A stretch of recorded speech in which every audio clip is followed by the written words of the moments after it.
मजलिस ताजिरान चिश्ती काबीना के इस्लामी भाइयों की Faisalabad Punjab chamber of commerce और इंडस्ट्रीज के सदर चौधरी नवाज से मुलाकात का सिलसिला हुआ। इन्हें दावत इस्लामी का तारुफ पेश किया गया और मकतबतुल मदीना के रसाइल तोहफतन पेश किए गए।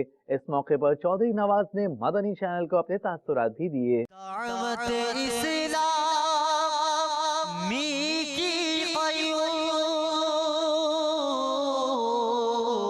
सारे जहां में मच जाएगी धूम, सारे जहां में मच जाए धूम। इस पे फिदा हो बच्चा बच्चा, इस पे फिदा हो बच्चा बच्चा।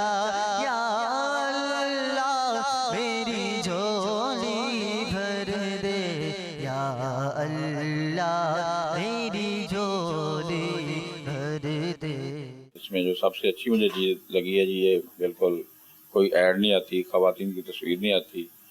ये इस ज़माने में जो मतलब इतना एडवांस तरक्की हो गई है, इसमें ये बड़ी बात है कि मतलब ख़वातीन पे बैन लगाया हुआ है और मैं इसको अप्रिशिएट करता हूँ। दीन के मुताल्लिक़ मालूमात बड़ी अच्छी 24 घंटे इसमें आती हैं। या अल्लाह